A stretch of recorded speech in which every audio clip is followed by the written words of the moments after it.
Good evening, everybody.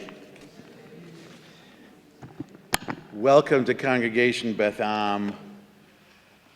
For those of you, well, I'm looking around. For those of you who don't know me, I think I recognize almost every single person here. But I'll give you my formal name is Professor Howard Lupovitch. I teach at Wayne State. Okay. Professor of history, yada, yada, yada. Most of you know me as Howie. That's who I can be this evening. You know, whenever I'm speaking on my home floor, my home court of Congregation Beth Ahm, well, it's good to be here and welcome everybody. And you know, those of you who are members here, those of you who are not, welcome to Congregation Beth Ahm and to our series, Jewish History Time Machine. So before I begin this evening, first I have to explain. I think this is a series that needs a little bit of explanation. I want everyone to be clear what we're going to do here. Basically, the idea was, as the title of the series connotes, if I had a time machine and I could go to three places, three moments in Jewish history, only three, where would I go? And I've chosen three for this series. Two are going to be in the past. So this evening and next week, I've chosen two moments in the past, and I will explain each one. I'll explain tonight, I'll explain next week, and then in the third session, in 2 weeks from tonight, I'm going to do something that I very rarely do, because I am a historian, I deal with the past. In 2 weeks, I've chosen the time machine to go to a moment in the future, as opposed to the past. So in 2 weeks, I'm going to speculate, or I'm going to imagine what Tel Aviv and Israel is going to look like on the sesquicentennial, on the 150th anniversary of the founding of Tel Aviv. Now, whether we're going to the past, but even if we're going to the future, really each of these dates is intended as a window. So each time we're going to focus on a particular moment as a point of departure. But certainly this week and next week, I'm using these moments. I've chosen these moments very deliberately because these moments are a window into much larger aspects of the past in the case of the first two sessions and what the future could look like in the case of the third. So that's generally what the series is going to be about. Now, for those of you who might be new to me or are hearing me for the first time, format-wise, I'll say my spiel and then we'll have questions and answers afterwards. So if you have a question while I'm talking, you know, make a mental note, jot down a note. We'll have plenty of time for questions afterwards. Okay. So this evening we're going to begin, the first event we're going to travel back to is a moment in our history that took place around 100 BCE. So the short version of the story is around 100 BCE, on Sukkot, when there was a massive gathering in the temple in Jerusalem, the high priest made a ritual error. Really, he made a ritual choice, but I'll get to that. And part of the crowd assembled was so outraged that remember, this is Sukkot, so everyone's holding lulav and etrog, that they pelted him with etrogim. He called in soldiers, a revolt began, and it turned from this moment, this tumultuous moment in the temple, an almost comical moment in the temple. You know, if you picture everyone throwing etrogim, that could almost be from the mind of Monty Python, or if you put Benny Hill music in the background, it would make sense that way. But it turned into a major revolt, an uprising in the temple.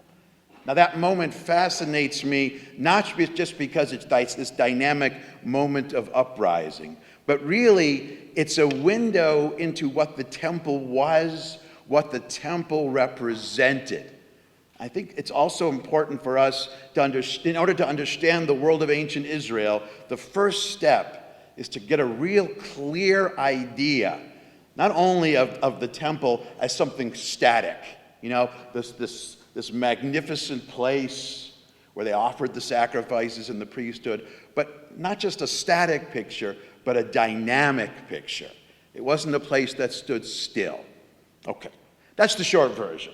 Now I've got to set up this moment. I've got to give you some context. I've got to give you some background, and then we'll dive back into this moment more specifically. So first, let me be clear about two things. The first is, when I say the temple, I have to be clear about what I mean by the temple. Because we're talking about the temple in Jerusalem, but there are multiple iterations, multiple versions of the temple in Jerusalem. Don't worry, it's all the same temple, but there were multiple versions of it. So the original temple, the temple built by King Solomon, was built around the year 960 B.c.e., not long after Solomon came to the throne. Actually, it was King David who wanted to build it, but according to the book of Kings, David was told by God, "You have too much blood on your hands. You're the war king. You've been at war too much. Your hands are not pure enough, metaphorically, to build the temple. Your son will do it." Solomon was the great peacetime king, and he wasn't fighting all the time. He built this magnificent temple. And if you've ever been to Israel and you've gone to the Holy Land Hotel exhibit, they've reproduced it. That was Solomon's temple. That temple was destroyed in 586 BCE. That's the one that was destroyed by the Babylonians. We're not talking about that temple. In fact, in archaeological terms, there's virtually or nothing remains of that temple. Archaeologists have not been able to uncover a single artifact from that temple. Now, we have a pretty good idea what it looks like because there are vivid and detailed descriptions of the temple, particularly in the book of Kings and other books of the Tanakh, but that temple was destroyed. So that's the first iteration. We're not talking about that. About 60 or 70 years after that temple was destroyed and Jerusalem was destroyed, and we know that's what Tisha B'Av is going to be about in a couple weeks. After that, about 60 or 70 years later, the Jews were allowed to return from exile. They were in Babylonia, but Babylonia was now part of Persia, and the king of Persia was Cyrus, who allowed the Jews to return. This is known as the Edict of Cyrus.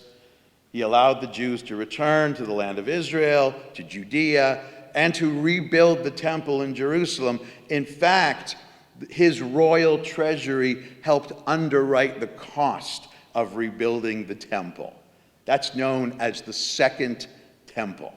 Now, that is the temple we're going to talk about. So the first thing I have to make very clear is that this rebuilt Second Temple, while it was the temple, it had the basic trappings of the original temple, it was nowhere near as magnificent as that original temple of Solomon. It was a shadow. It was a scaled-down version. Because the temple of Solomon was a level of magnificence, at least according to the Tanakh, that was unprecedented and unparalleled. This reconstructed Second Temple was a scaled-down version. Now later, that was in the 520s BCE, about 400 years or almost 500 years later, a king named King Herod is going to expand and beautify that temple. That's the third iteration, the temple of Herod. And Herod's temple is going to approach the temple of Solomon in its original magnificence. So when you go to Jerusalem now, let's say when you go to the Kotel, and at the bottom of the Kotel, there are those great big square stones. That's Herodian stone. Much of the most impressive stuff in the city of Jerusalem that remains from the ancient world, that was built by Herod. That's almost a century after what we're talking about tonight. So we're talking about the Second Temple before it was renovated by Herod. I just want you to have a clear image of what we're talking about here. But in a lot of ways, the temple was still the temple. It was the daily routine of sacrifices presided over by a priesthood. So that's the first thing I wanted to make clear. The second thing I wanted to make clear is that, we have two very images of the temple. And here it doesn't matter if we're talking about Solomon's temple or the Second Temple or the temple of Herod. We have this idealized version of the temple in the rabbinic imagination and even in other writings as well. It is this perfect place. It's almost like a slice of heaven on earth. There are these midrashim, there are these in the Talmud. It says that Jerusalem was the most beautiful city in the world. The temple was the most beautiful place on earth. No one ever went hungry in the area of the temple. One of the things they say about the temple is, all the Jews who are making pilgrimage to the temple on holidays, they would crowd into this outer courtyard where everyone would observe the service. But when it was time to prostrate, and there were moments where they would bow down, like all the way to the ground, like today we only do on Yom Kippur or during Aleinu on Rosh Hashanah. But they were elbow to elbow when they were standing, but somehow there was room for everyone to bow down. It was this miraculous place. That's one version of the temple. There was an earthly version of the temple as well. It was a place. It wasn't that. That's the idealized version. It was the center of everything in ancient Israel. It wasn't only the center of religion. It was also the center of trade and commerce. You know how people do business in shul, even they're not supposed to? Yes, that. In various parts of the temple was an elaborate complex. I want to get an image of what the temple looked like. I think today, the closest thing we have to what the temple looked like is the Vatican. I mean, minus the crosses and the crucifix and all that stuff, minus the iconography and the Latin, but not just one place, not just one sanctuary, a whole elaborate campus of sections and areas where different things went on. And there were the outer parts of the temple where ordinary people would come, yes, and they did business there. If you want a version, a more critical version of that, if you look in the Christian Bible, when Jesus overturns the tables of the money changers, the Pharisees, that's in part of the complex of the temple. So there's the difference between the idealized and the day-to-day. Now, the other thing we have to understand is the temple epitomized something not only about ancient Israel, but almost a global way that people related to God. There was a German anthropologist who noted a transition in the way people around the world worshiped God from one thing to the other. He called this the axial age, because the world is sort of going to turn. Now, the first thing he pointed out, he noted a coincidence. He said that the following 5 people were more or less contemporaries of each other: Confucius, Buddha, Socrates, Zoroaster, who founded a religion in Iran, and Jeremiah. Give or take a century or so, all 5 of those are roughly contemporary, and each in their own culture, they did the same thing, or at least something similar. They set in motion, or they were part of a transition from an older, what we might call institutional religion, really a religion that focused around a system of sacrifices where you have a specially designated group, the priesthood, offering sacrifices in some central location like the temple, and that was the only way that people communicated to God. The transition was from that, and what Confucius and the others, including Jeremiah, did was to make a transition from that older, established, what some anthropologists called cultic religion, a cult of sacrifices, not like Hare Krishna cult, but a central point, into the religion we now know, into Judaism as a personal religion, where each Jew has the capacity to talk to God directly. Personal prayer wasn't always part of it. Most of the characters in the Bible, in the Tanakh, didn't pray directly to God if they wanted to ask something of God, or say thank you, or beg forgiveness, or whatever. They wouldn't speak directly to God. They didn't have the means or the vocabulary or the ritual. They would bring a sacrifice to the temple or a donation to the temple, and they would ask the priests to do it for them. So the temple was the epitome. It exemplified that older way, that older institutional religion. Now, the temple as an institution survived long after the time of Jeremiah.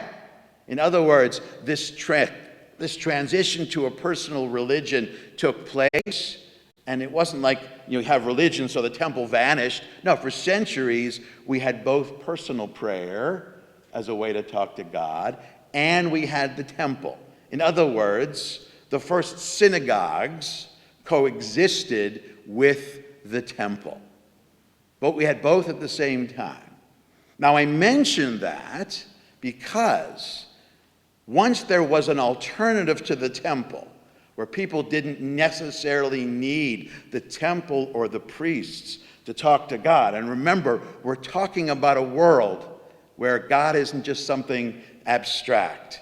In the ancient world, God was very real and God was immanent. These are people who believed that God was an immediate part of their lives. Now, not everyone got to talk to God. They didn't all hear the voice of God. That was just their ancestors at Sinai or Moses or the prophets. But just because you didn't hear the voice of God doesn't mean that God wasn't immediate and immanent in your life. But once they had an alternative way, it seems that they became more and more willing to be critical of the temple. If you don't absolutely need the temple anymore, we know how it is. When something becomes less indispensable, we're willing to be a little more critical of it. And we see the beginnings of criticism of the temple, and especially of the priesthood.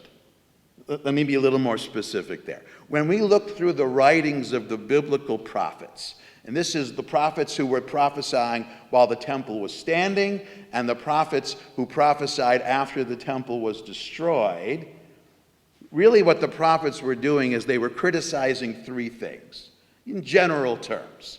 First, they were criticizing idolatry. Idolatry was this breach of faith. And the metaphor they often used for idolatry was infidelity or adultery. Like the Isaiah chapter 1, Echa haita lezona kirya ne'emana, how the faithful community, meaning the community of Israel, has become like a harlot, has cheated on God with foreign gods. So idolatry expressed as adultery was one criticism. Social injustice was another. The prophets were social justice warriors, and they were really good at it.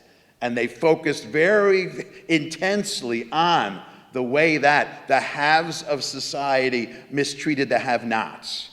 The prophet Hosea and the prophet Amos, they have this vivid imagery of how the rich, they trample on the heads and the necks of the poor in order to get richer. And how the powerful mistreat the powerless. And they had a very specific list of who the powerless were. The stranger, the foreigner, the orphan, the poor, and the widow. Women in that world were considered to be powerless. That one's a little dated. But you see, that was the second thing, social immorality. But the third thing they were critical of, and here's the one that's relevant here, is corruption in the temple.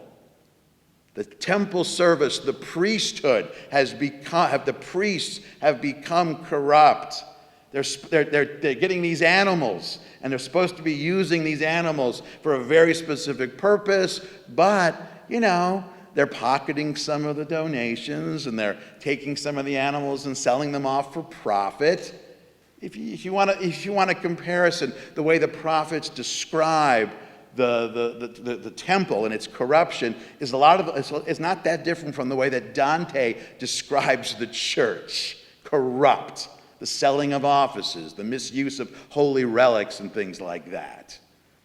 So even at the time of the prophets, there is this criticism of the temple as being a corrupt place. So we have this kind of odd juxtaposition. The temple is the most sacred space for Jews in the world. There's this concept of kedusha, holiness. Now, there's holiness of time, like Shabbat, but there's holiness of place. Some places are holier than others. The temple is, the land of Israel is on one level, and then the city of Jerusalem, and then the temple. Within the temple, the Holy of Holies. It's the most sacred space. but it's also a highly corrupt space at the same time. Both of those things are happening at the same time. Okay. Now, all of that you need to understand, because now we're going to focus a little closer to our specific topic. Because when we talk about the Second Temple period, initially, when the temple is rebuilt, it had only been a couple of generations, and so the priesthood was restored. And so from the 520s all the way down to the 160s B.c.E. for several centuries, there was a tradition. They had a pretty clear idea as to who the rightful and legitimate high priests were. Now, what you have to know here is just because you were a priest doesn't mean you were eligible to be the high priest. Okay? It's like, I guess the analogy would be, just because you're a member of the nobility doesn't mean you're eligible, part of the ruling dynasty. To be a priest, well, initially to be a priest, you had to be one of the direct descendants of Aaron, the brother of Moses, and his line, the Aaronite priests. And there were specific families and clans. There's an odd story when David conquers the city of Jerusalem. There is this second line to the priesthood that's added. They're known as the priests who are descended of a man named Zadok. And there's the second line of the priest, and historians of ancient Israel have been trying to figure out where this second line comes from. The second priestly line comes from out. The short version is, this is a little bit of very interesting speculation. This is a little bit of an aside.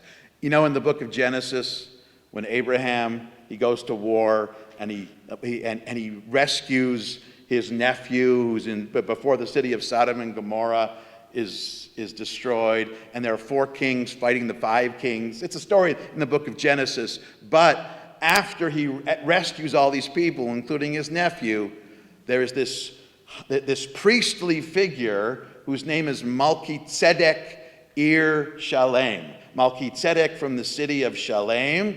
Now, Shalem, it turns out, is the city of Jerusalem, because originally archaeologists have found that Jerusalem in the ancient world was twin cities. There was Yeru and there was Shalem. You know, it was like Minneapolis, St. Paul, I guess, or I'm going to say Buda and Pest, because how can I not? You know, there was twin cities.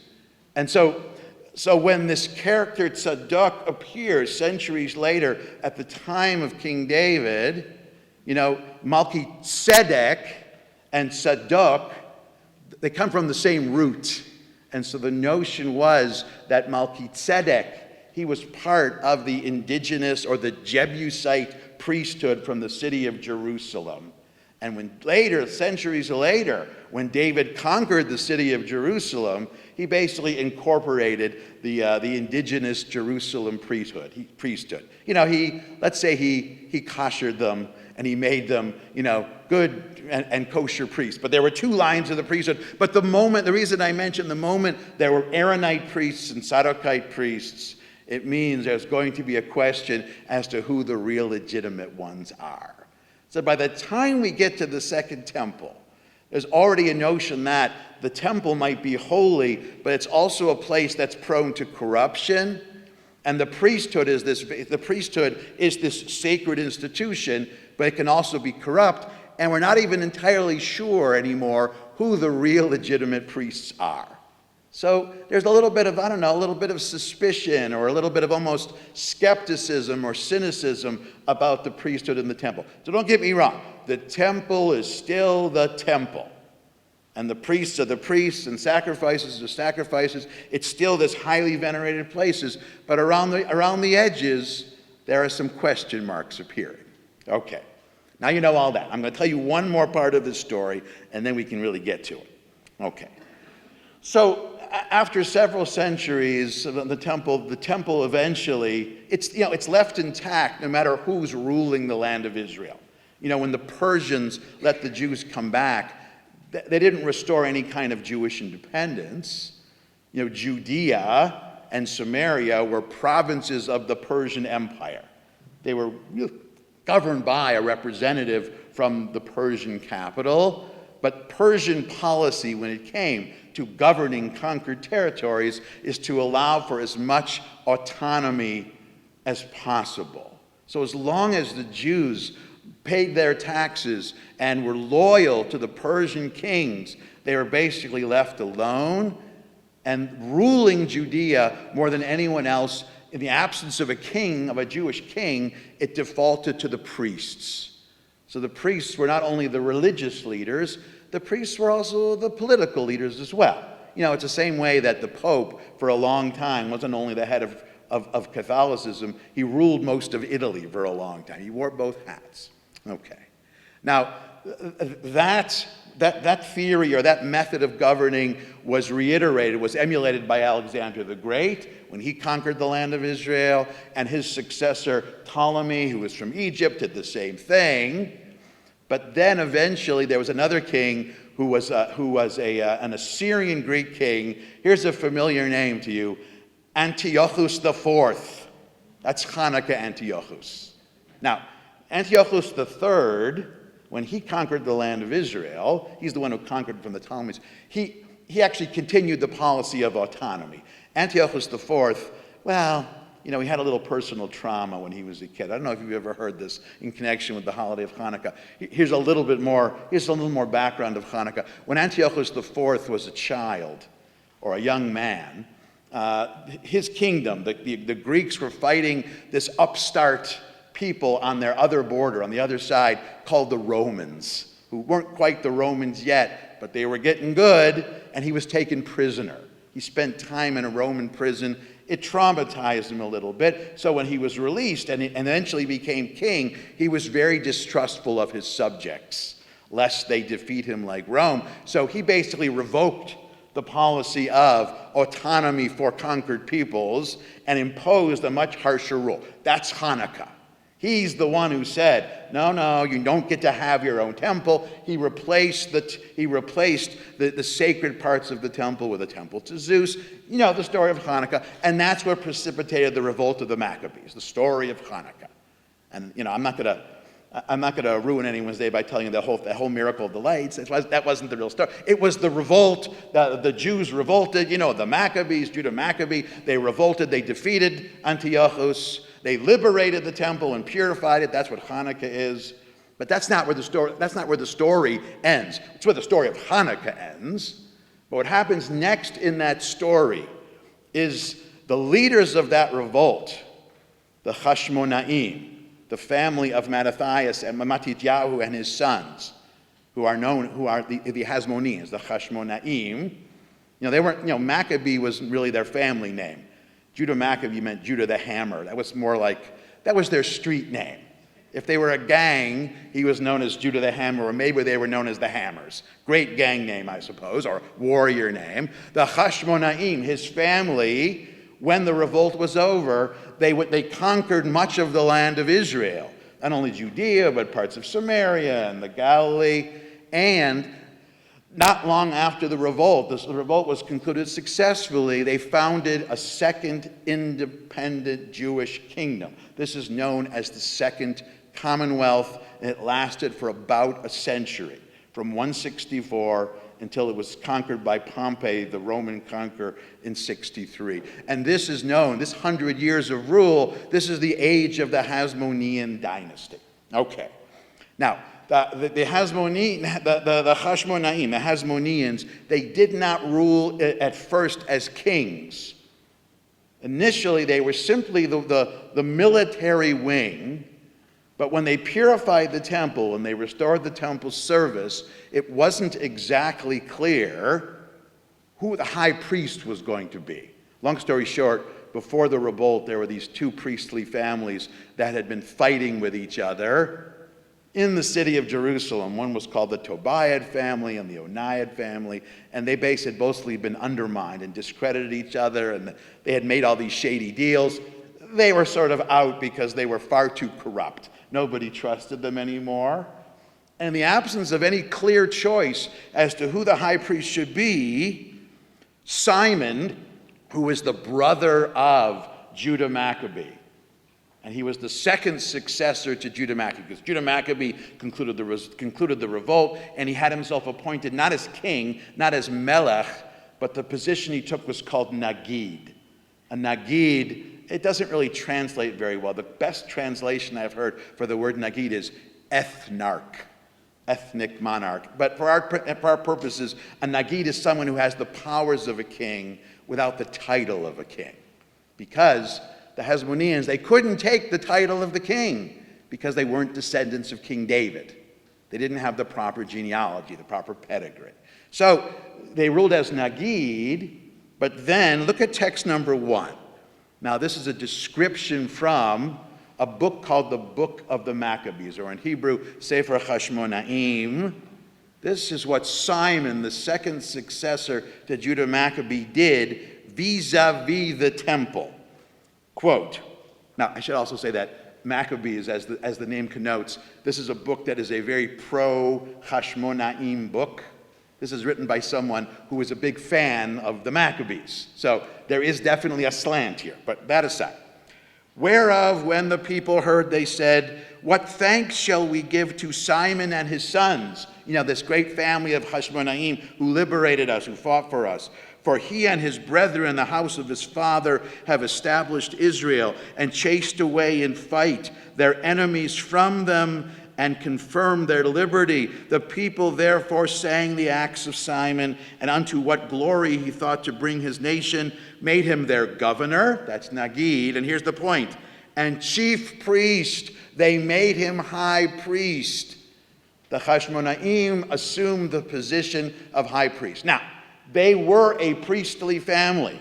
You know, they started out at the beginning of the story of Hanukkah. They're a priestly family, not in Jerusalem. They live in the small town of Modi'in. That's where they were. So they were priests, but they weren't eligible to be high priests. So when they assumed the title of high priest, there's clear necessity here, and there's a sensibility to it. You know, they're the most prominent people, but there were Jews who questioned the legitimacy of that choice. There were Jews, especially, who remembered the good old days when we had the proper priests. They thought that the Hashmonaim assuming, or in their minds, usurping the office of high priest, it cast doubts on their legitimacy. There's a bit of crisis of legitimacy here. Now let me tell you one other thing about that ancient world, and this is the world of the Hashmonaim and before. Unlike today, where we have a separation of religion and state, at least we try to. Well, we have less of one today than we had a few years ago. But at least theoretically, it's a value we have. In the ancient world, not only was there no separation of religion and state, but religion and politics were inexorably linked to each other. Let me be clear about that. They were linked. In other words, a religious act or a religious idea had political implications, and a political act or political idea had religious implications. I'll give you a specific example. In our world, treason and heresy mean two different things. Treason is an act of infidelity against betraying the state. Heresy is betraying your faith, your religion, your church, your synagogue, whatever. In the ancient world, heresy and treason were the same thing. You couldn't be guilty of one without being the other. And so the Hashmonaim, taking the position of high priest, wasn't only an act of heresy against this tradition of legitimacy as to who the high priest should be, but it's an act of treason against the Jewish kingdom. Okay? Now, that was sometime around the year 150 BCE. Now what's going to happen, there's this sort of questioning as to who the legitimate high priests are. This is also a time where there's going to be one other development, one other wrinkle to this story, that there are going to emerge during the reign of the Hashmonaim two competing, let's call them Jewish outlooks or mentalities. Now, for a long time, the term we used for these two mentalities were Jewish sects. But it turns out the word sect is not quite right. We used the word sect because when Josephus, the Roman Jewish historian, was translated into English, the translator used the wrong word. They're not really sect, they're mentalities or outlooks. One mentality was the mentality of the Sadducees, and the other was the mentality of the Pharisees. And while they were both Jewish, and they certainly considered each other to be Jewish, they had different customs and different versions of doing things. And sometimes these differences were different interpretations as to the proper way for the high priest to offer a particular sacrifice. Okay? Now remember, the practice of pilgrimage to the temple, Pharisees and Sadducees, they shared that connection to the temple. They're all showing up. But as time went on, that large mass of Jews who would show up to the temple on the Shalosh Regalim, on the pilgrimage holidays, Sukkot, Pesach, Shavuot, those big crowds weren't these monolithic, everybody agreeing. They were full of Pharisees and Sadducees, which these two groups, while they agreed on many things, they didn't necessarily agree on everything. Okay, so hold that for a second. Okay, now, one other development, several kings later, the grandson or the great-grandson of Simon, I forget which it is, this is John Hyrcanus. He was the king, he was the Nagid of Judea and the high priest. He also did something a little bit questionable. In addition to having the title high priest, he took the title of king. Now, that was also a problem because king, the title king, was reserved only for a descendant of King David. And the Hashmonaim were not descendants of King David. Now, many people were okay with it because, remember, the Hashmonaim, they were like David. They were these great conquerors. They expanded the border. They stabilized the kingdom. They defeated the Assyrians. They kept the Egyptians at bay. They were great warriors like David. Yeah, so most people were okay, but not everybody. That crisis of legitimacy surrounding the Hashmonaim regarding when they became high priests was amplified when they became kings as well. We have all of this swirling around. So let me just make sure it's clear. We have this crisis of legitimacy. We have there's this sort of, this notion of the temple's a place that can be corrupt sometimes, and the priesthood maybe has become corrupted through the years. We also have these two groups that have different notions as to what's proper in Judaism. And that brings us to the reign of John Hyrcanus' son, whose name was Alexander Yanai, or Alexander Yannaeus. So he was the king. He inherited the title king from his father. He was king and high priest of Judea from of this second commonwealth from 103 BCE until 86 BCE. And the event, now here we get to the specific event. After that nice long setup, here we go. He's the one. He was the king and high priest on Sukkot. So what the specific event, we sort of cull from a number of different sources. We have two sources that come from the rabbis, from the Mishnah and from the Talmud, that were written much later, retelling it. And we have a description from Josephus as well. Okay. So if you look on page 2, that source is from the Mishnah of Sukkot. Here the Mishnah is describing a ritual that was done on Sukkot. It was a water libation. Okay, it's called Simchat Beit HaShoeva. It was a water ritual. Now remember, water rituals this isn't just an empty ritual. Remember, Sukkot is dividing the summer season from the rainy season. The end of the Sukkot is Shmini Atzeret, where we say the prayer for rain for Israel. In ancient Israel, rain was life. It was absolutely vital. And remember, these are people who really believe in God, not just the priests, everybody. They need rain so they have crops, so there's no drought. Drought meant death. Drought meant no food. And so when it came to praying to God for rain, for water, that's something that nobody wanted the priest to screw up. It had to go well. It was vital. This wasn't just some sort of, okay, we'll do it right next year. You get one shot toward the end of Sukkot to ask God for water properly. Okay. So here's a description of this water libation. Okay. With regard to the rite of this water libation performed in the temple during the festival of Sukkot, how was it performed? Here's a general description. One would fill a golden jug with a capacity of 3 lug. Lug is a unit of water from the Siloam pool. The Siloam pool was a pool in Jerusalem. Brechat HaShultan. When those who went to bring the water reached the gate of the water, the Shar Hamaim, the so-called because the water for the libation was brought through this gate leading to the temple courtyard, they sounded a tekiyah with the shofar, signaling how important it was. Sounded a truah, and then another tekiyah as an expression of joy. Remember, this is the festival of happiness. This is the festival of joy. The priest ascended the ramp of the altar and turned to his left. There were 2 silver basins into which he poured the water. Now, here are the rabbis of the Mishnah later on commenting or giving their version of what happened. Rabbi Yehuda said, there were limestone basins, but they would blacken due to wine to make it look like silver. Okay? Skipping down a little bit.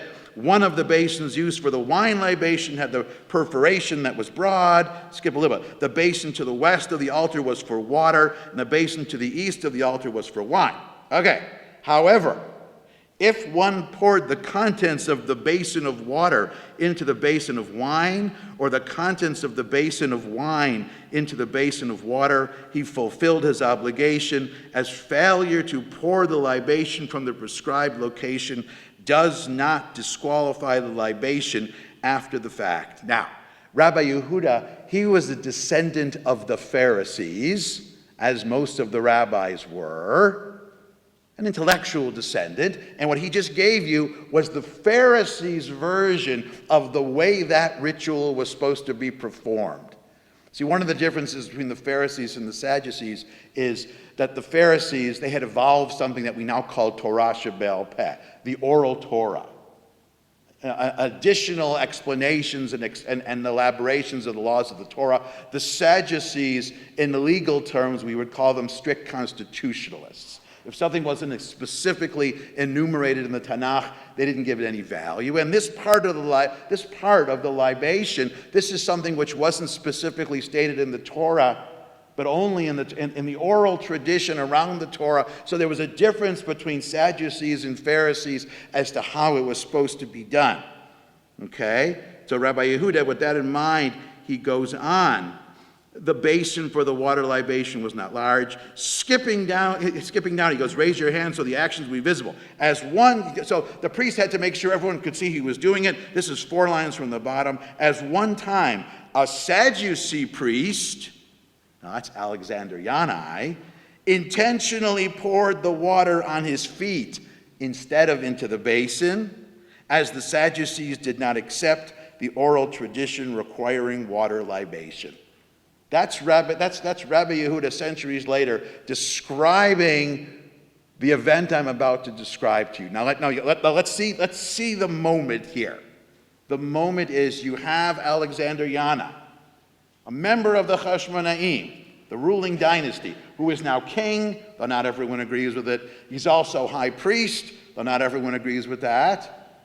He's standing there in the temple. It's Sukkot. It's packed full of pilgrims.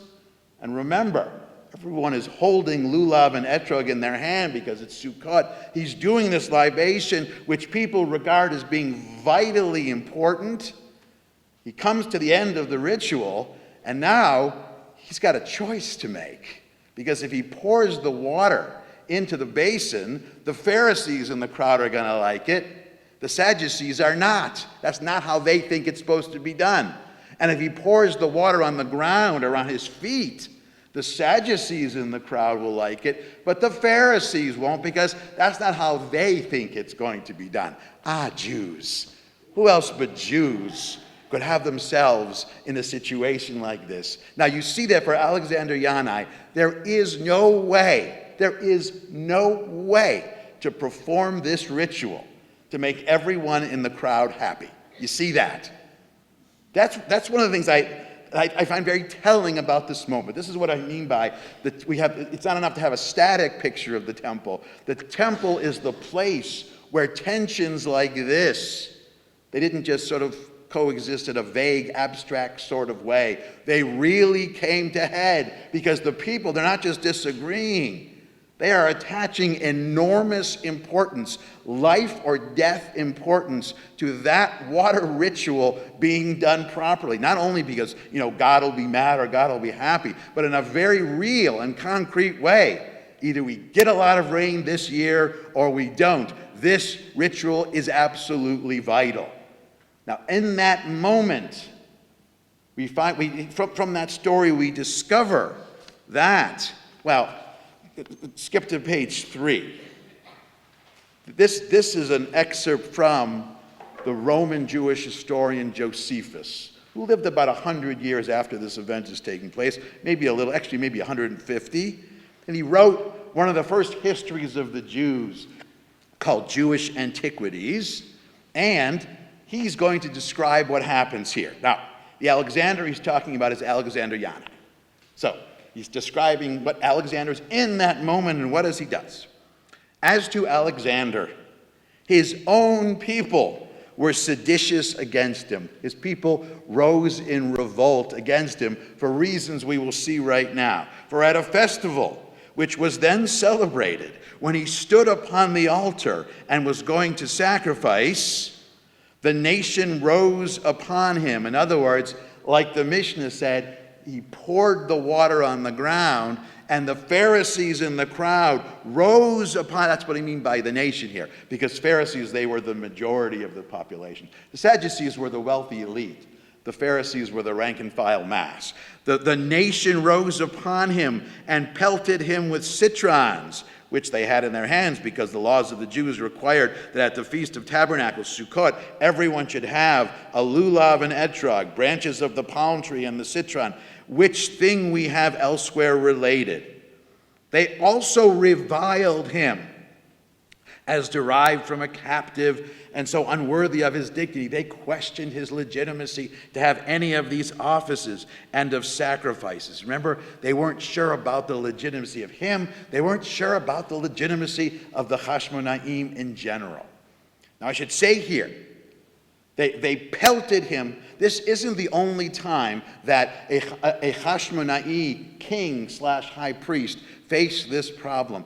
Every single one of them, one of the challenges of being a king or Nagid or a high priest during the Second Commonwealth was you had to try to appease two groups, two sections of the Jewish population who often disagreed on things. You had to try to do your best to make them happy. And so there were some Hashmonaim who favored the Sadducees, like Alexander Yanai, and some who favored the Pharisees. Now, they rise in revolt in the temple. Remember, it's packed full of people. This isn't just throwing etrogim and then going home. No. And when I say revolt, I mean revolt, an uprising. After which, Alexander Yanai, in order to restore order, he has to call in his soldiers into the outer courtyard of the temple to put down this revolt. And it wasn't easy. I mean, there are different estimates. One of the estimates that Josephus gave and other sources that 6,000 Jews were killed that day who rose in revolt. It wasn't that many. That 6,000 is, in ancient sources, that's usually just a metaphor for a lot.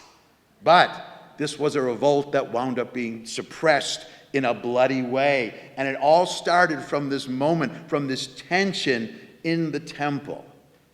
And so the temple is an expression here. The temple is an expression not only of grandeur and greatness. It's everything great about ancient Israel, all packed into one place.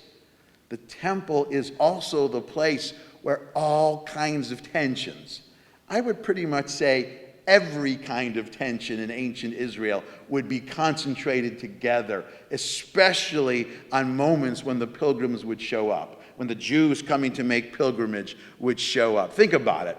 The characteristic features of the Second Temple and the age of the Hashmonaim, all these tensions are going to be in play. First of all, economically, the Hashmonaim were very successful, so we have the emergence of a wealthy upper class in ancient Israel, really for the first time.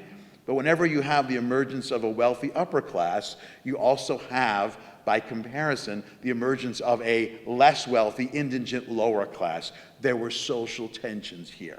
There was rich and there was poor. So when archaeologists dig up this period of ancient Israel, they find these elaborate homes that Jews lived in, with all these mosaics, these mosaic tiles, and some of them had fountains and little personal aqueducts to bring the water, elaborate homes. But you have most other Jews, many Jews, who are basically living in squalor. There's also tension between, and this is the counterintuitive one, Jerusalem, although it's the most sacred place, it's the center of everything Jewish, it's also the most Hellenistic city. It's also the city where intellectuals live, where the cosmopolitan people live. So the temple is there, but that's where it's also the most Greek-speaking, full of foreigners city at the same time. It's kind of like the city of Rome today. You have the Vatican and you have the modern city of Rome, and it's all swirling around there together.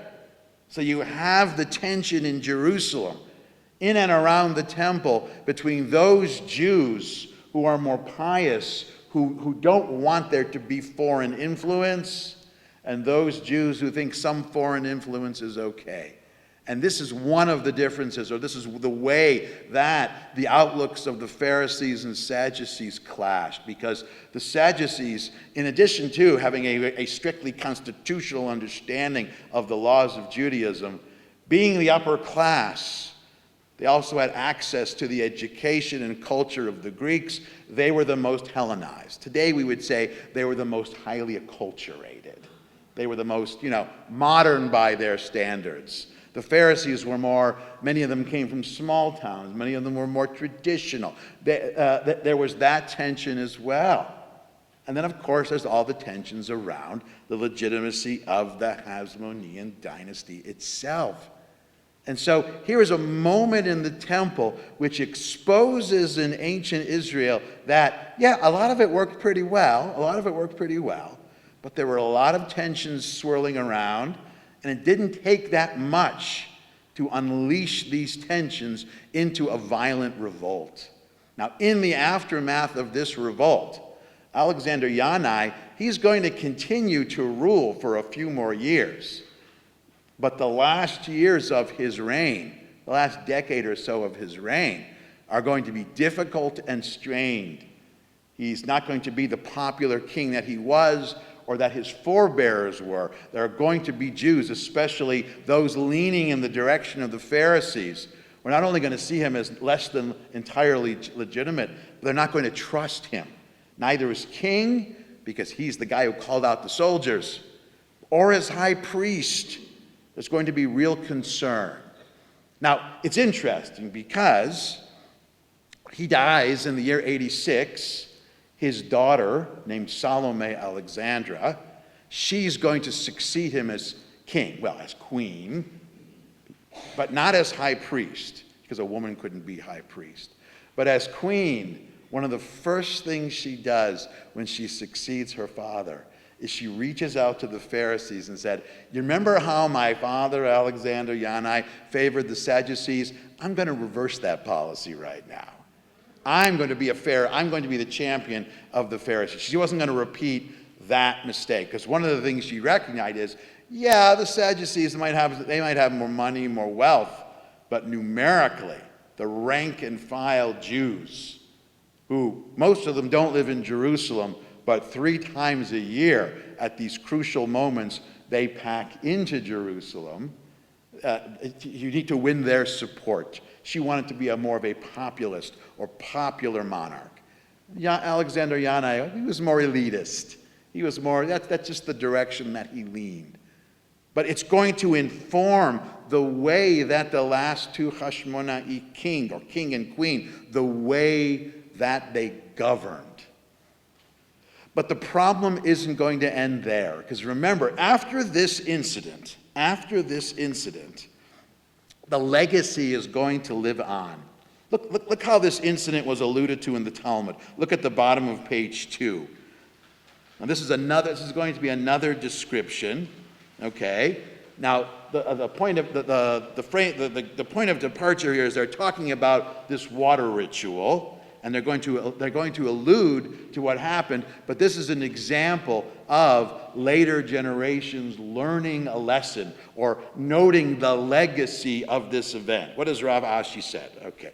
We have learned this in a different Mishnah, referring to the Mishnah we read before, that the water libation was offered only in the morning as it was taught, and they would say to the poor, raise your hand, okay? And raise your hand so everyone will see. The custom evolved from Alexander Yanai on, that when the high priest performed that ritual, he was to raise the water as high as he could so that everyone in the crowd could see exactly what he was going to do. It wasn't going to be, he did something, and the crowd had, what did he do? Did he pour it on the ground? He wanted everyone to see. The custom evolved and said, raise your hand so everyone will see as you pour the water into the aperture on the altar in accordance with the proper procedure.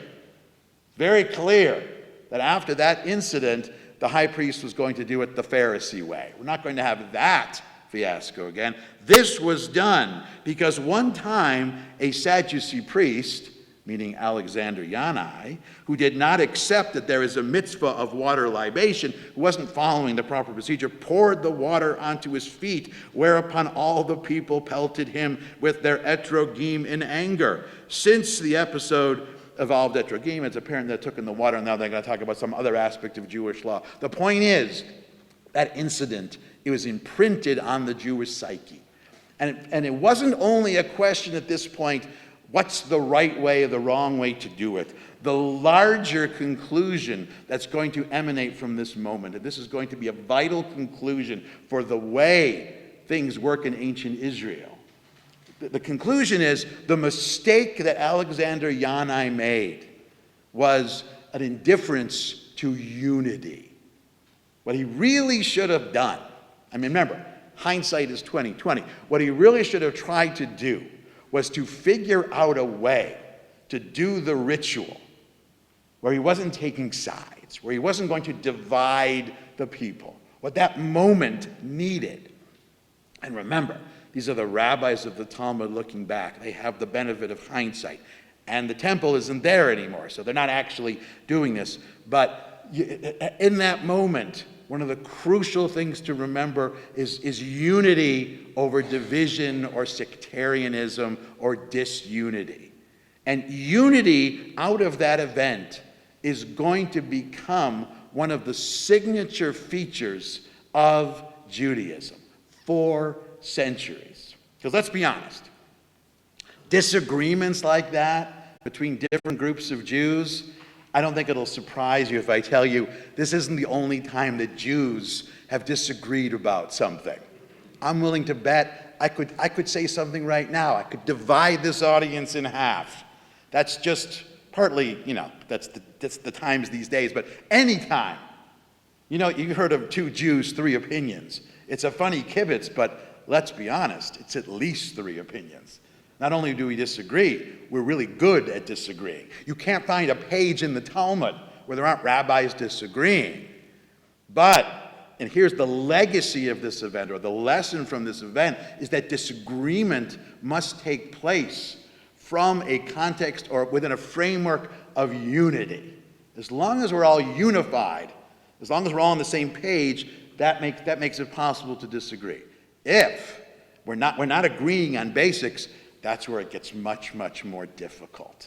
Later, the rabbis are going to identify in the Mishnah the ideal version of a conflict, and that's the conflict between Hillel and Shammai, which is going to take place about 50 years after this event. They disagreed on almost everything, but they disagreed in a way where they were both looking for some common truth, for some common resolution. That's the way to disagree. So this event was a tragedy in a lot of ways. There was a significant number of Jews who were killed because of the way events led, and it's something that's to be avoided from that point on. So they're not going to pretend like disagreements never happen. But the lesson, the legacy of Alexander Yanai and the legacy of that revolt in the temple is that unity is going to become a necessary pillar of Jewish life in the ancient world, but all the way through the Middle Ages. In some ways, it's going to be something vital all the way to the present moment. Now, when we come back next week, we're going to look at another version of the importance of unity versus division in a very different context. When we come back next week, the next place we're going to go in our time machine is we're going to look at a week in the life of Maimonides, which is also going to reveal a whole host of other things as well. Thank you very much. All right, so does anybody have any questions about anything, any of this? Yeah. You mentioned in the beginning high people, Confucius, but then you mentioned Jeremiah. Yeah. Why was he So at the beginning when I talked about the axial age, this transition from the established religion to the personal, and my list of five, Confucius, Buddha, Socrates, Zoroaster, Jeremiah. Jeremiah is on that list because he's the prophet who followed the Jews into exile when the temple was destroyed. And Jeremiah, in his post-exile prophecies, he defined certain aspects of Judaism in exile. The other one who did it would be the later Isaiah as well. So, for example, Jeremiah is going to define, first of all, the possibility of being Jewish outside the land of Israel. More importantly for our purposes, Jeremiah is going to redefine the concept of God, of the God of Israel. And because previously in the Torah or in the Tanakh, the God of Israel is the God of Israel. Is not necessarily the God of the whole world. And Jeremiah is one of the first who's going to say that God, Elohim, Adonai, is the sovereign God of the whole world. The way one sociologist of religion put it is, for much of the Bible, Jews worshipped one God, but they weren't monotheistic. They were monolatrous. Monolatrous means you might believe in multiple gods, but you only worship one. It's only at the very end of the Tanakh where Jews are not only monolatrous, they're monotheistic. That's an idea that comes from Jeremiah. Incidentally, if you define Jews as being monolatrous and not monotheistic, it goes a long way towards explaining why so many times in the Bible the Jews keep turning to other gods for help. If they didn't believe in any other gods, that would have been a little far-fetched. If they just didn't worship other, it's a little better. So Jeremiah introduces the concept of the one sovereign God. Jeremiah introduces the concept that the holiness of time, like Shabbat, is as important as the holiness of space. Jeremiah introduces the idea that of an eventual return to the land of Israel, but he says that while we're waiting to return, we don't just sit and despair. We don't just, sit by the waters of Babylon and rent our clothes in despair. And, if I forget you, O Jerusalem, let my right hand wither. Jeremiah said we can be Jews while we wait to come back. So Jeremiah is going to create a version of Judaism that can exist independent of the temple. And that's why he's on that list. Any other questions? Yeah. Dead Sea Scrolls are, what I remember, related to these two groups, the Pharisees, Yeah. and the Sadducees, yeah. And I thought it was a group that was very extreme from what I understood.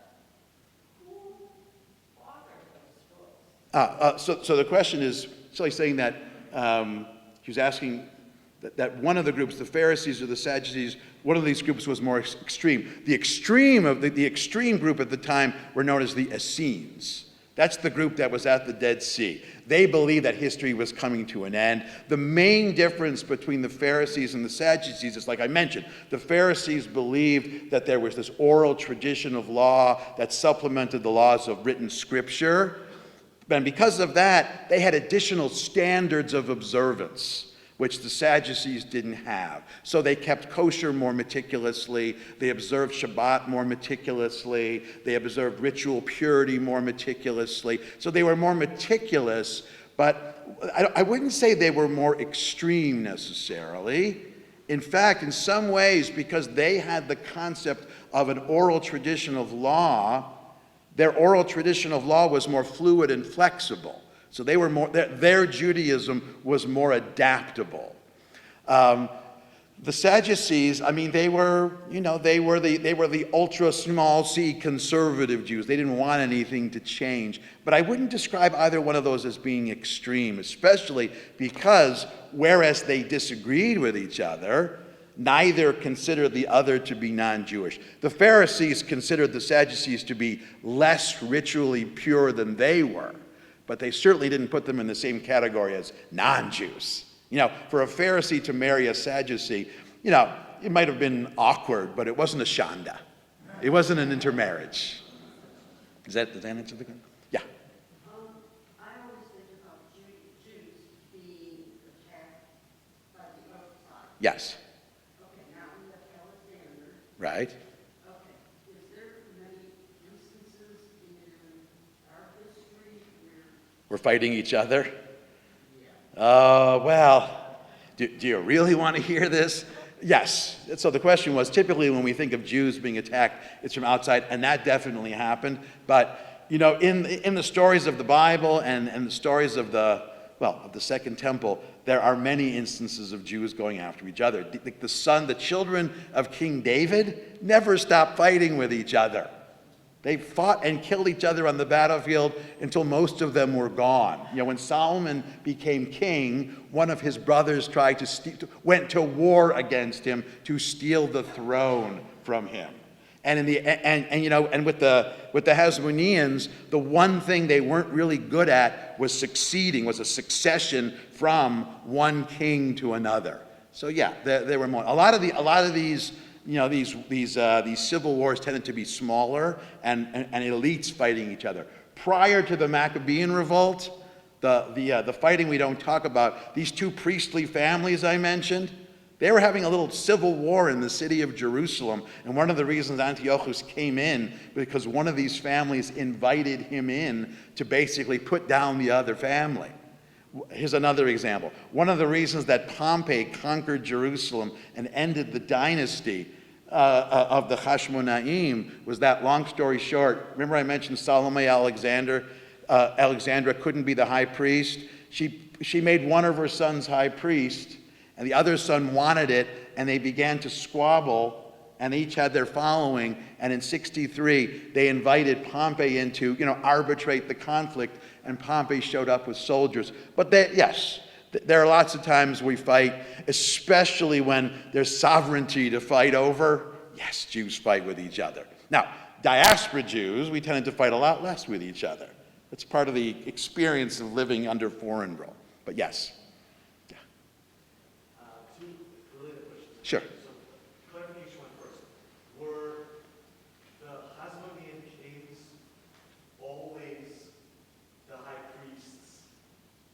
And were Sadducees always the high priests? Or those things aren't necessarily synonymous? Great. Let me answer this question. Remember the other question. Okay, so from the time of Shimon Maccabee, of Simon, the Sadducees, the Hashmonean were the high priests, all the way until Hyrcanus and Aristobulus, actually all the way until the time of Herod, really.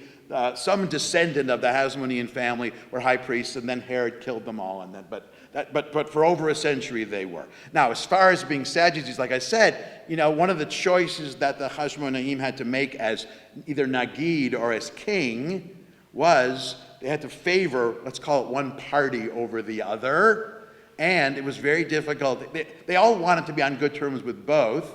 Yanai favored the Sadducees. Salome favored the Pharisees. The one before Yanai favored the Pharisees. They each had to make that choice. Now, the question is, were they themselves Sadducees? That's a great question. I would say that Alexander Yanai, he certainly had Sadducee tendencies, but to say that he was a Sadducee, it would suggest that the boundary of, or the definition of a Sadducee was more rigid than it is. In some ways, the Hashmonaim, they saw themselves as being above those sorts of divisions. They were the king of all the Jews. You know, they saw that they were above that fray. In practice, if you met Yanai on the street and looked at the way he was a Jew and didn't know that he was Yanai, you would say that he was a Sadducee. The same way that his daughter practiced Judaism like a Pharisee. Okay. What's the other question? I think that also proves to me, or shows me that this wasn't necessarily something that was lineal, or like what you were born into. It was a way of looking at the world. Right. Perhaps, perhaps someone who's a Sadducee comes from to the people could then have Pharisee tendencies. Right. That's exactly what historians say about Shammai. Because for a long time, historians assumed that Hillel was a Pharisee and Shammai was a Sadducee. It makes more sense to say that Shammai was a Pharisee who had some Sadducee tendencies. The way one historian put it is, they were both Pharisees, but Hillel was what we call a plebeian Pharisee, a common man Pharisee. Shammai was a patrician Pharisee. He was sort of upper class with these Sadducee tendencies. But it's better to see these as fluid tendencies as opposed to hard and fast. That's why to call them sects is a bit of a misnomer. Yeah. Was Herod the Great Roman, or was he a Jew appointed by the Romans? Great question. Was Herod a Roman or was he a Jew? The answer is kind of both. And I'll give you the short version of that story. Now, like I said, I'm going to see if I can do this in 2 minutes or less. I gotta plan this. Okay, here we go. So the dynasty of the Hashmoneim ended in 63 with Pompey. There was this period of Roman procurators. Herod's background, he was Idumean. He was Idumean on his father's side. Idumea was the kingdom next to Judea that in the Tanakh is called Edom. He was Edomite, which in Latin is Idumean. The Idumeans, under the Hashmonaim, John Hyrcanus, they were all converted to Judaism. So Herod came from a tribe, a pagan tribe that was converted to Judaism. So he was Jewish, like his father, okay? But he was also very much Roman. One of the things that Herod was aspiring to be was emperor of Rome, because he lived at a time when there was all this fighting in Rome over who was the emperor, and anyone could aspire to be the emperor. And at the time of Herod, believe it or not, a great prerequisite to prove yourself worthy of becoming the emperor of Rome was figuring out how to control those tempestuous Jews in Judea. If you could rule Judea and maintain order among those crazy people, that was a great thing to have on your resume if you wanted to become Roman. So he was governor, and then, in a long story short, in 37, he was appointed king of Judea by the emperor of Rome. Okay? And so, I would put it this way, when he was with the Jews, he also married one of the last surviving members of the Hashmoneim family. So to the Jews, he presented himself as a Jew. To the Romans, he presented himself as a Roman. So that's what I mean. He was kind of both. Okay? But even as a Jew, because he was Idumean and didn't have the genealogy going all the way back, he was questionable. What he was more than anything else is he was Herod. And no one was saying to Herod, we're questioning your lineage, because that guy was not someone you wanted to cross. He had that combination of being ruthless and ambitious and paranoid. So nobody oh, you want to be Roman and Jewish? You go right ahead, sir. I'm good with that, sir. But he was both. Is he the one that had the head of John the Baptist cut off? He's the one in the Christian Bible they attribute it. Now, that might have been his son, Herod Antipater. It might have been him. They just say Herod. There were multiple kings named Herod, so it might have been him. Yeah. Was Cyrus the son of Esther and Ahasuerus? That Persian king Cyrus. Was he the son of Esther? Okay, how much of this do I want to ruin for you? Okay, so it turns out the book of Esther is not really a work of history. It's actually a work of literature. It's a story that was written about Jews in Persia. That's a story. There's a threat, but remember, that story has a happy ending, or at least a triumphant ending. It's not about Jews being killed. It's about Jews facing a danger and overwhelming everyone. At the end of that story, the queen is Jewish and the royal vizier is Jewish. So, Esther is kind of a fictitious person, but even in the context of that story, it's not clear that Cyrus is her daughter. But one of the reasons the story was written is that Cyrus is a clear example that Jews were looked upon favorably by the ruling kings of Persia. So whoever Cyrus was in terms of that story, it almost doesn't really matter because, yes, Cyrus was good to the Jews. So, if there's maybe an archaeologist will find the real Esther and say, oh, that really was his mother. I think that's something that, if you want to believe that, I think that's a really cool idea. As a historian, I have to say, no evidence as to that big deal. But it would be really cool to find that out. That would be a career move to find that coin. Yeah. Have the 12 tribes kind of homogenized by this point? Okay, so first of all, have the 12 tribes homogenized. First of all, the 10 northern tribes, they're gone. They were sent into exile by Assyria in the 720s, and they became the lost 10 tribes. The reason they're called the lost 10 tribes is because they were lost. So the last couple hundred years of that first Commonwealth, we're really just talking about the tribe of Judah and the tribe of Benjamin. They've really become just Judea. So there is this one homogeneous tribe, and that's where we get Jews being called Jews. The reason that Jews are called Jews is we were the exile from Judea. Judea is Yehudah. We are Yehudim. That's why we're called Jews. But most of the tribes, they're out there somewhere. And of course, there's lots of theories as to who they are and where they went. And, lots and lots of people think they've found the lost 10 tribes. Yeah. So, getting back to Herod, when he was writing the history of the Jews, was he writing from a Roman perspective or real history of the Jews? Oh, Josephus, you mean? Josephus. Yeah. The question is Josephus Flavius, this Roman Jewish historian, whose perspective, he was writing for a Roman audience, because before he was a historian, he actually was one of the generals, a Jewish general who led the revolt against Rome in the 60s. The one that led to the destruction of, he was one of the generals. He was captured by the Romans. He was taken to Rome. At that point, he gave up his military career, because it probably would have meant execution, and he became a historian. Not a bad choice of occupation. Remember also, in that world, the word historian, they don't use the word the same way. Historian wasn't someone who was trying to present everything accurately. That was called a chronicler. In that world, what they called historian was more akin to what we would call historical fiction. He was James Michener. He was telling a story, but he wasn't going to let a few facts spoil a good story.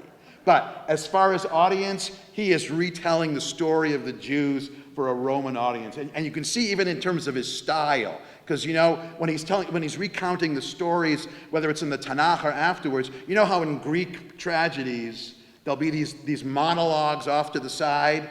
Well, Josephus will put into the mouths of characters in the Bible a very Greek tragedy style monologue that isn't really there. Or he puts a speech into the mouth of the leader of the Jews on Masada. That's a very Roman and Greek way to tell a story. But he's writing for the Romans. Any other questions? One more question. Okay. Do you have any idea what the population was at that time? Oh, I would love to tell you. That's really just a matter of speculation. You hear numbers. So the one number that pops up is that, when Jerusalem was being besieged, both in 586 and in 70 CE, there were 3 million Jews there. It's all the Jews from Judea. There's no way there was that many. That's a way of saying a large multitude. So there are guesses. To my mind, none of them are very reliable. I would probably say it was around 100,000 maybe, but that's my own pure speculation. But it wasn't nothing. When archaeologists, when they speculate about the kingdom of David and Solomon, some say as few as 15,000, some say 500,000. So there's some room, because there's not a lot of actual, hard evidence. It's a lot of speculation. Love to know the answer to that question.